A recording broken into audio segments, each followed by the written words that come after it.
This is the Ariminum map. Ariminum is a fairly interesting map. It has...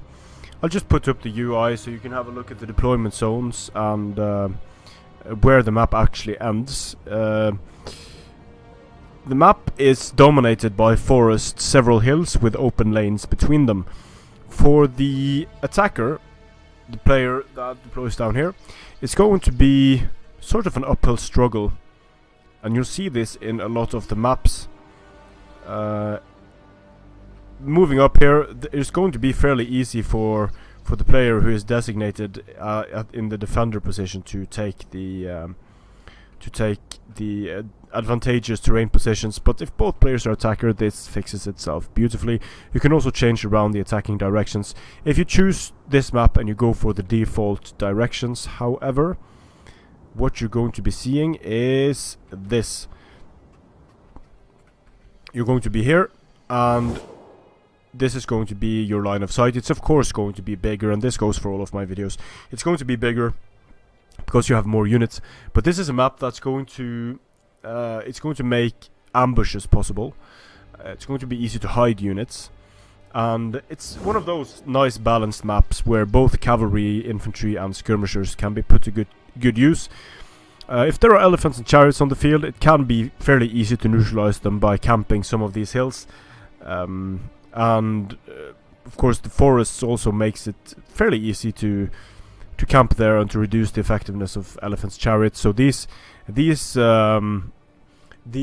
European maps are usually not great for elephants, chariots or skirmishing, but they can be good for skirmishing. It's just that there is so much forest cover able to significantly reduce the effectiveness of skirmishing. So on a map like this, Rome is going to love it. Barbarians are going to do well. The thing is though that it's going to be fairly easy to blunt the charges of barbarians by taking positions of strength on hills and forests and such. So it's going to favor, in my opinion, factions like Tylus that don't have the greatest cavalry, but they're able to make use of their tanky infantry on tribals, hill, forest, nightmare to face. And the same for Rome. So this map sort of favors the factions that don't necessarily rely on the one charge to break the entire army, like Suebi kind of does, or the Nervii, or it's better for a faction like, let's say, Carthage or Rome or Tylus would be. Tylus is still a charge reliant faction, don't get me wrong, but Tylus can work very well on a map like this. Eastern factions, not so much. They can work, but again, with all of the hills and the forests, it's just going to be so easy to reduce, to remove one of their primary strengths, which is going to be skirmishing. So,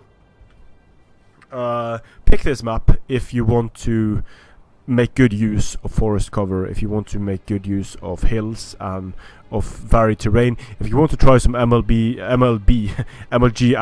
ambush tactics. This is a great map to try them on because of the line of sight.